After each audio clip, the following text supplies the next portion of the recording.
Estimados estudiosos, sean ustedes bienvenidos a esta videoclase al respecto del liderazgo. Para hoy, 27 de febrero de 2018,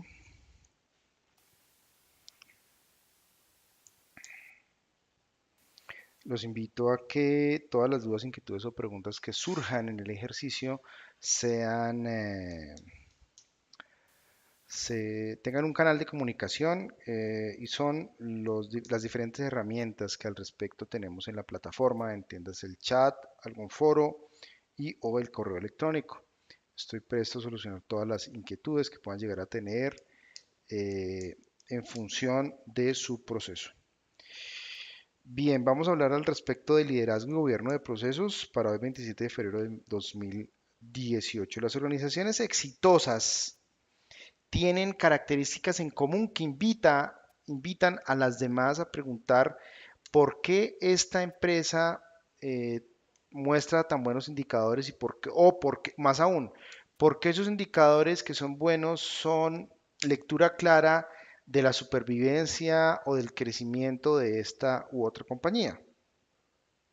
En ese orden de ideas y aprovechando el liderazgo como la capacidad humana que permite influir en los demás. Claro, esa influencia puede ser positiva o negativa y vamos a enfocarnos en esas influencias positivas que desde el líder tiene en su equipo de trabajo y en las personas que participan en la actividad de la ejecución de las tareas a realizar, en sus motivaciones y competencias, de tal manera que pensamos, buscamos alinear expectativas en función de un cambio, porque definitivamente en conclusión las empresas que se quedan quietas, estancadas, que no cambian, son las que están cerrando, quedándose, fracasando.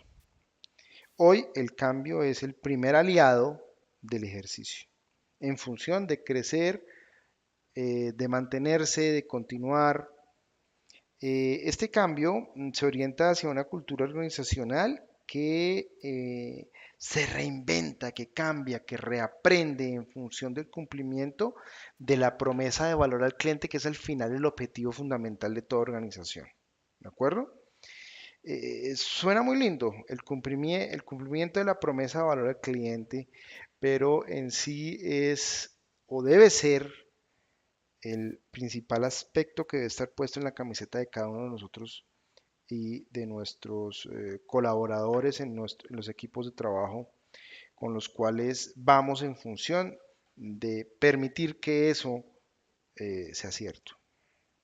Bien, ¿qué aspectos, qué temática vamos a tocar? Vamos a hablar de la definición del liderazgo, del cuidado de los hechos y datos, de la lluvia de ideas, de otros aspectos de análisis y vamos a cerrar con las conclusiones. Bien, los autores que algunos de los cuales ustedes ya han podido leer, que hablan al respecto de generalidades o particularidades del liderazgo o de diferentes tipos de liderazgo, coinciden en que eh, lograr una definición de lo que es liderazgo no es sencillo, pero también participan en que comparten que el líder es un agente de cambio. De tal manera que la definición con la que quiero proponer y dar arranque a esta videoclase es concretamente a eso, cómo el líder es un agente de cambio. El liderazgo constituye una capacidad humana que permite influir en los demás, en sus motivaciones y competencias. Porque puede que tengamos algunos de nuestros, o bueno, básicamente nuestros colaboradores tienen unas determinadas competencias. Algunos tienen competencias suficientes para hacer una gestión idónea, una gestión acorde con las necesidades. Otros, en cambio, debemos entender que hay un gap, una diferencia entre las competencias que necesitamos que tengan y las competencias que tienen en función de que requieren capacitación, acompañamiento de tal manera que trabajar en función de gestionar esas competencias es importante. Pero también, y a nosotros nos ha sucedido, los invito a reflexionar al respecto y es, tenemos las competencias, pero hay días en los que la motivación no es la mejor y no somos capaces de entregar todo lo que podemos dar. Hay días en los que nos ponemos la camiseta y la sudamos de una manera clara, concisa y precisa y logramos los resultados o logramos más allá de los resultados que estamos esperando. Eh, Y aquí traigo una frase que considero que es importante, pilas. No es con el firme objetivo de que juzguen a uno o a otro, ni que se juzguen a sí mismos, sino que reflexionen en función del ejercicio. Pilas, no es para que se hagan bullying entre ustedes, señores. Es básicamente para que reflexionen al respecto de que autoridad moral es igual a la adhesión, al agruparse de manera libre. Y esto es diferente de la coacción. De golpe, esta frase está muy bien para el momento que estamos viviendo, en donde estas elecciones están rodeadas de desinformación, de verdades y mentiras a medias, en donde todos trabajan en desinformar y hablar mal de los demás, pero son muy pocos los que se están centrando en proponer, en hablar bien de los demás, y lo peor es que muchos mm, de los medios de comunicación están cayendo en la trampa y a aquellos que están haciendo las cosas como deberían los tratan de tibios, de que no se unen a unos o a otros y que por eso son tibios. El tema es al revés.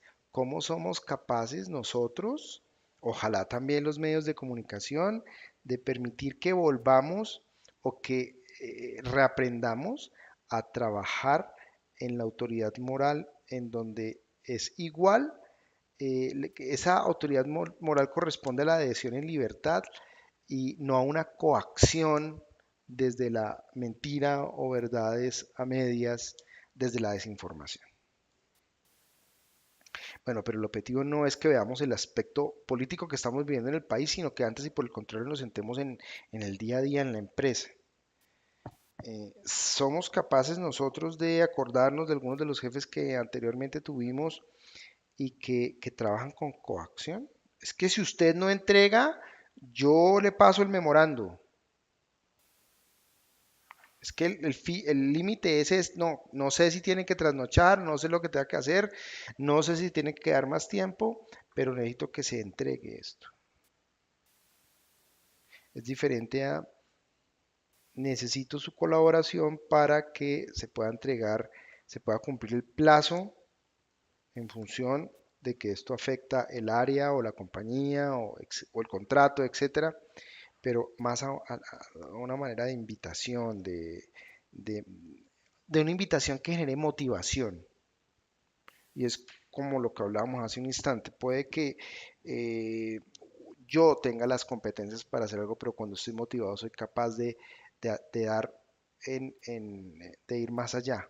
O cuando mi equipo de trabajo, cuando hay dos o más personas que dan mucho más de lo que es uno más uno, dan mucho más de dos. Entonces, algunas de las frases motivacionales para los equipos de trabajo son uno más uno es es tres, precisamente por ese aspecto motivacional. Bueno, dentro de la definición de liderazgo hay que entender el fenómeno y los diferentes paradigmas que el liderazgo ha tenido recientemente. El estado del arte del liderazgo hoy nos muestra muchos autores que dicen algunas cosas que pueden llegar a ser contrarias unas de las que dicen los otros, pero lo que muestra es cómo este aspecto fundamental de los equipos de trabajo está en constante construcción, en cambio, en actualización. En ese orden de ideas, el fenómeno del liderazgo viene desde lo que nos dicen los autores que han estudiado el fenómeno y los diferentes paradigmas que se han presentado, dicen que el liderazgo viene creciendo al mismo tiempo que viene madurando el concepto del arte de la persuasión, de cómo alguien es capaz de vender una idea que permite, que persuade, que facilita que se adhieran, que se unan a un concepto y realicen unas funciones, unos trabajos, eh, vayan a la guerra, vendan un producto o hagan determinadas acciones partiendo de esa persuasión. También los autores han encontrado que tiene que ver con la relación de poder, con una escala que tiene la sociedad y con alguna escala que puede llegar a tener una empresa, entendiendo que las empresas modernas están dejando de lado las estructuras verticales y están trabajando en estructuras horizontales, donde se vuelcan en función del cliente final, en donde, como lo mostraba la introducción a la videoclase, estamos trabajando, yendo hacia, propendiendo hacia el cliente. Bien, los autores también encuentran que el fenómeno de liderazgo está influenciado o que tiene que ver con la influencia de una u otras personas en otras para cumplir una tarea, para realizar una labor, para lograr uno u otros objetivos, para vender un producto, para ir a la guerra. Y también esos autores encuentran que hay un rol diferenciador en el líder o en los diferentes líderes dentro de una organización.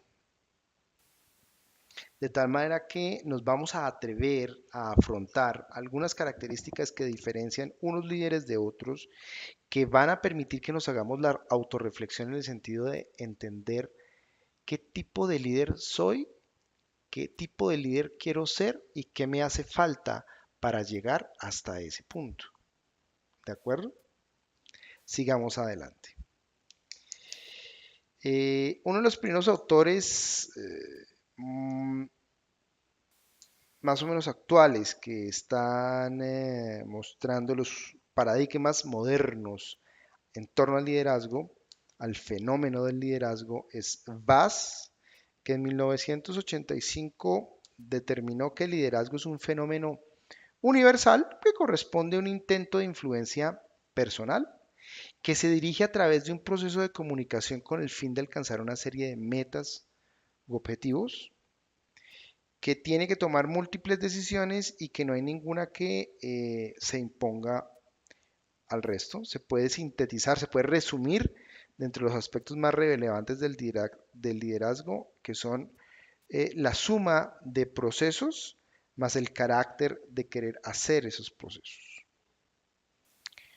Este autor que da una pincelada interesante de la definición del liderazgo ha permitido que otros autores sigan estudiando, hablando, observando aspectos y por eso les presento esta tabla que fue realizada por dos autores, Guillén y González, que en el año 2000 hablaron de diferentes enfoques, de diferentes autores que han tocado, que han estudiado, que han publicado al respecto del liderazgo.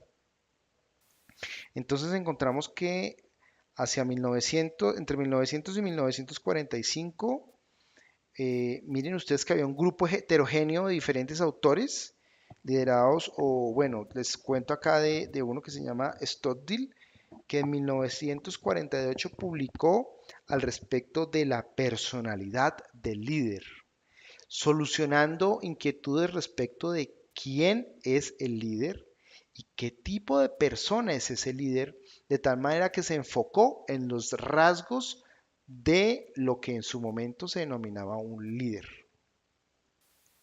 y cómo esas características de liderazgo estaban amarradas a la personalidad, al carácter de esa persona denominada líder.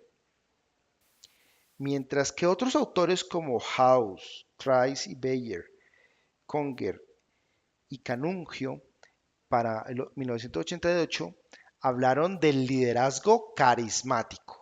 Entonces se salieron del enfoque del liderazgo de rasgos y empezaron a hablar del liderazgo carismático, en donde buscaban solucionar cuestiones como qué características personales provocan la adhesión emocional.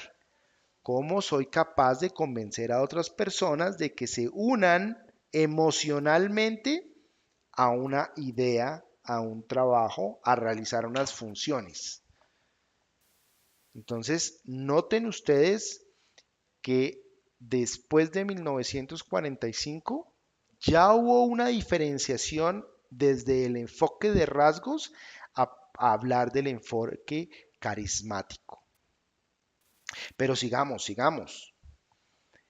Después de ese ejercicio en la Universidad de Ohio, en la Universidad de Michigan, Likert para 1961 y los autores Blake y Moulton para 1964 hablaron del enfoque de estilo de mando, solucionando inquietudes como cómo dirigen los líderes, en búsqueda o enfocándose hacia el comportamiento del líder. Entonces aquí ya hemos hablado de tres enfoques diferentes: el enfoque de rasgos hacia la personalidad, el enfoque carismático hacia cómo lograr la unión emocional de más personas respecto de una idea, actividad o función, y el estilo de mando respecto del comportamiento del líder. Más adelante, autores como Pfeffer en 1977, Galder también en el 77, Green y Mitchell en 1979, Mendel en 1990, Lori Manger en 1991 y Fielder, en 1967 se fueron a trabajar los modelos cognitivos. Para este momento, los aspectos pedagógicos fueron más allá y los invitaron a trabajar al respecto de, de los temas cognitivos respecto del enfoque de racionalidad del líder. Entonces ellos se enfocaron en cómo desarrollan los líderes su proceso cognitivo, cómo piensan, cómo analizan, qué competencias eh, tienen para solucionar los diferentes problemas que se les presentan en el día a día y cómo toman decisiones. Mientras que por otro lado, Evans para 1970, House para 1971, Brun y Gitton para 1973 y Hersey y Blanchard en 1977 hablaron del liderazgo situacional, el enfoque del liderazgo situacional desde el enfoque del contexto del liderazgo, buscando solucionar o dar respuesta a dos preguntas. La primera, ¿cuándo aparece el líder? Y la segunda, ¿cómo actúa ese líder en una determinada circunstancia?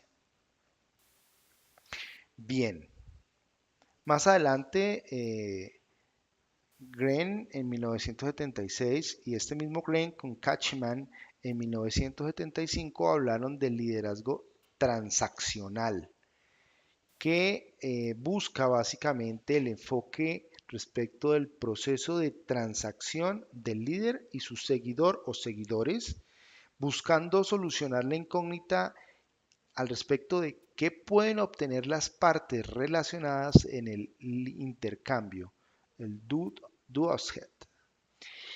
¿Qué ganan? ¿Cómo es ese gana-gana en esa relación de cambio?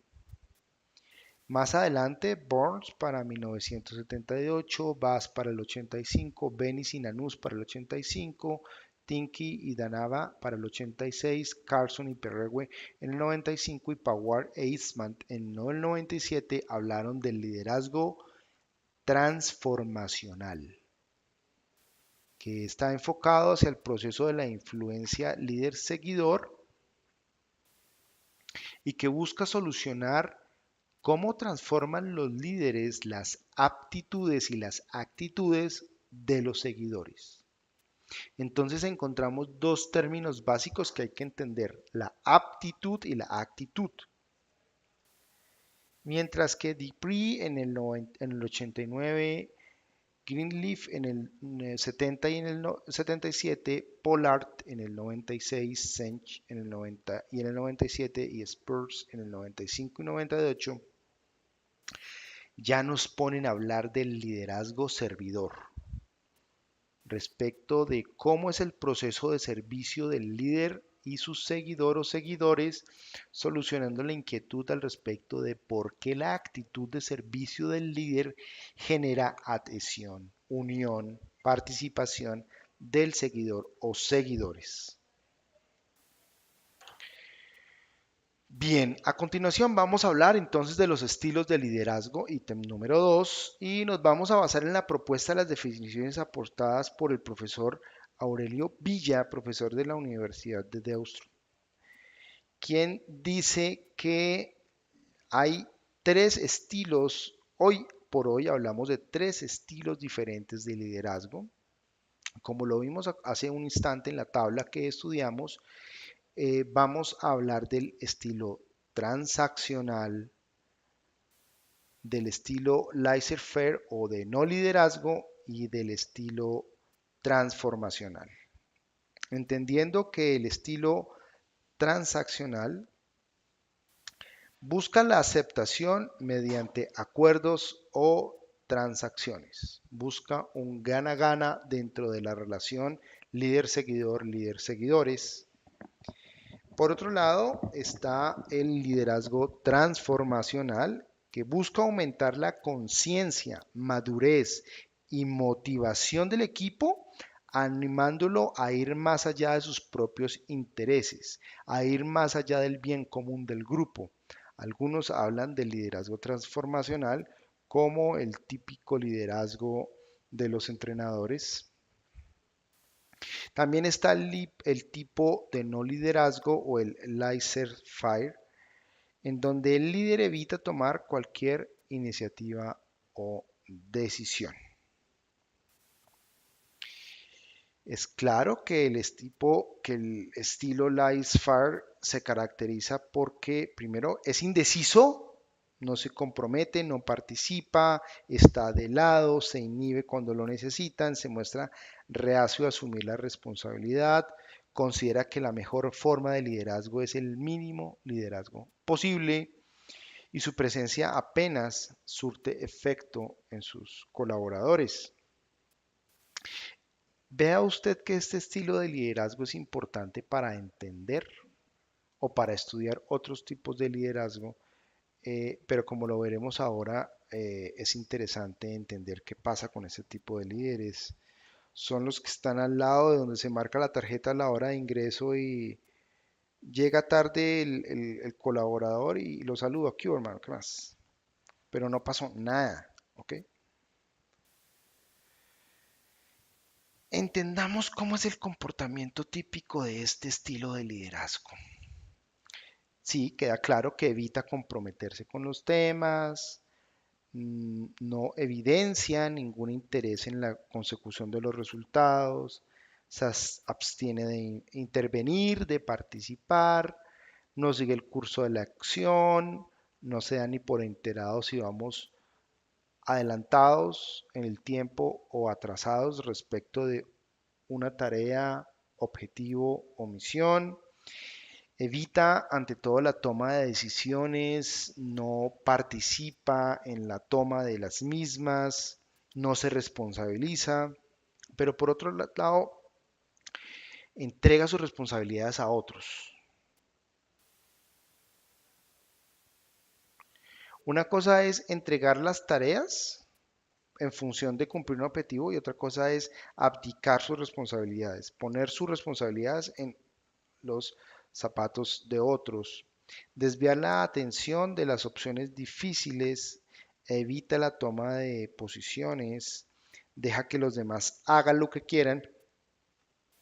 Además, y por otra parte, porque se caracteriza por ser desorganizado, eh, no brinda una lectura clara de las prioridades y generalmente se desborda eh, apasionadamente por lo urgente, mm, haciendo show, pero no facilitando el trabajo, no apersonándose del objetivo. Y aquí viene lo interesante, por eso es importante estudiar este tipo de estilo. eh, Genera una reacción en sus, una reacción en sus colaboradores en el sentido de que estos entran en conflicto con el líder al respecto de las funciones del líder y de los demás participantes del equipo de trabajo. Pero por otro lado, no se considera al líder como fuente de influencia. Parece más ser alguien externo al equipo de trabajo. Uno de los colaboradores generalmente adopta la influencia del líder y esas adopciones son eh, del orden de el carácter o la personalidad que tenga esa persona que adopta, que toma para sí esa responsabilidad. La responsabilidad por el trabajo y la dirección ha de venir de otras fuentes y son típicos de las organizaciones burocráticas y uno lo puede ver generalmente cuando va a hacer una vuelta en algún ente gubernamental en donde no se sabe quién tiene qué función, eh, no hay una buena atención, no les interesa el valor agregado que pueda generar el cliente, sino estar ahí. Afecta negativamente la satisfacción, cohesión y rendimiento del equipo de trabajo. Ahora hablemos del estilo transaccional. Y lo vamos a ver desde dos dimensiones, desde la dimensión contingencial y desde la dirección por excepción, ya sea activa o pasiva. Tranquilos que esos términos van a quedar muy claros a medida que vamos avanzando en los temas. Entonces, vamos a explorar las diferentes dimensiones. Estábamos hablando de un estilo transaccional en donde hay primero una excepción que puede ser pasiva que vamos a describir como un DPP, que se resume, DPP es la terminología típica de los diferentes autores que hablan al respecto del estilo transaccional de excepción pasiva. Y dice que actúa en función del resultado, eh, pero que si es necesario hace una corrección. ¿De acuerdo? Entonces, si se necesita hacer una corrección, entra a participar en el ejercicio leyendo el resultado. Entonces, si el resultado se va acercando hacia lo que necesitamos, no participa. Pero si el resultado se aleja de lo que se necesita, entra a corregir. Por otro lado, está el estilo transaccional de excepción activa, el DPEA, que son las siglas con las que los diferentes autores documentan al respecto del tema, y este actúa durante el proceso. Y si ve una corrección durante el proceso, corrige.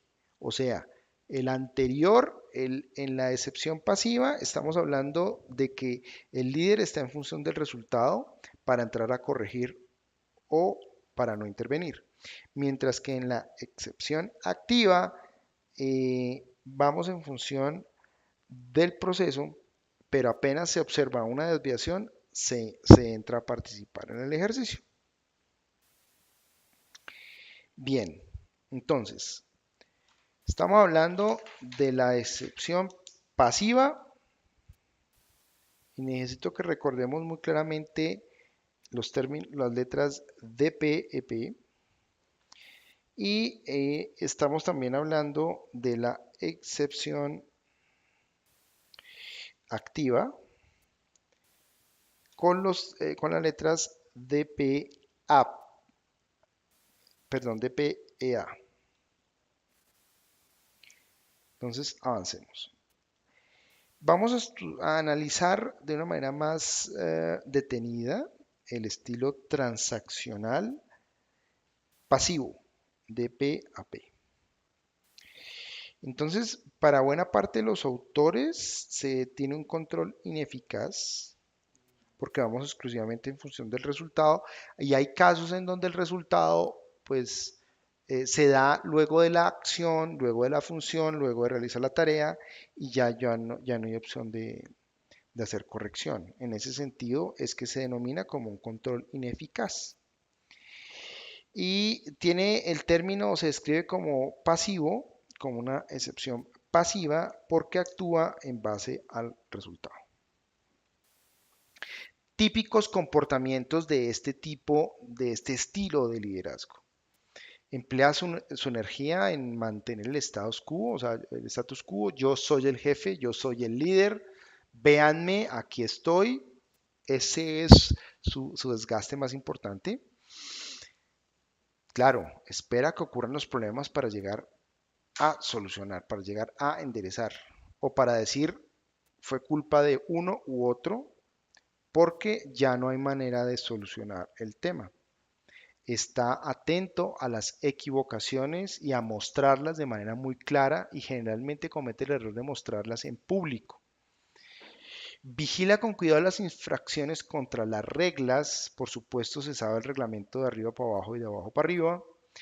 Enseña a su equipo cómo seguir, cómo corregir las equivocaciones solamente cuando son necesarias esas correcciones. Evita cambios innecesarios, eh, pero una vez que sale de ese ejercicio enérgico de solución de problemas, vuelve a su cotidianidad y pare de contar. Ahora veamos el aspecto de qué reacciones genera. Evidentemente, como trabaja en función de mantener un status quo, pues lo mantiene y obtiene como resultados el logro de los rendimientos medios. Ahora hablemos del estilo transaccional activo de PEA, que se conoce como la dirección por excepción activa, que se reconoce porque su atención se dirige hacia las desviaciones en el proceso, porque trabaja en la corrección de problemas cuando se descubren, o más aún, está atento a comparar dónde deberíamos ir en el proceso versus dónde estamos. Y se conoce como activa porque actúa durante el proceso, no solo durante el resultado. Bien, vamos a ver los comportamientos y las reacciones y vamos a parar para dar continuidad la próxima semana a la siguiente videoclase al respecto de los diferentes temas bajo este mismo esquema. Entonces, por otro lado, podemos decir que el estilo transaccional de sección activa de PEA tiene unos comportamientos típicos respecto de la fijación de estándares, porque debe comparar dónde estamos versus dónde estaríamos. Vigila hasta que ocurren las desviaciones, luego pasa a corregir. Insiste en el cumplimiento de las reglas, está atento a las equivocaciones, controla activamente las áreas problemáticas en busca de problemas que estén a punto de ocurrir o que ya hayan ocurrido. Vigila con cuidado las infracciones contra las reglas y enseña a los colaboradores cómo corregir equivocaciones. De tal manera que recordemos que toda acción genera una reacción mm, y el estilo transaccional de excepción activa de PEA genera reacciones en sus colaboradores en función de que evitan tomar iniciativas y correr riesgos. Los colaboradores solo buscan mantener el equilibrio, mantenerse dentro de los márgenes, dentro de los estándares, no van más allá. Por tanto, se logran rendimientos medios. Y en ausencia del líder, los colaboradores se preguntan, ¿y el líder qué haría? Sí, ustedes se deben estar acordando como esa canción. ¿Y usted qué haría? Los colaboradores tratan de contentar al líder, se sienten como si tuvieran que dar parte sobre todo de lo positivo o de cómo se alejaron lo mínimo posible del estándar. Bien, a partir de este punto vamos a dar continuación con la siguiente videoclase al respecto de, de liderazgo. Por favor, recuerden, quiero hacer esto por partes en función de que puedan esbozar, generar, comunicar sus dudas, preguntas, inquietudes sobre estos temas que son bien importantes. Estimados estudiosos, buena tarde, muchas gracias.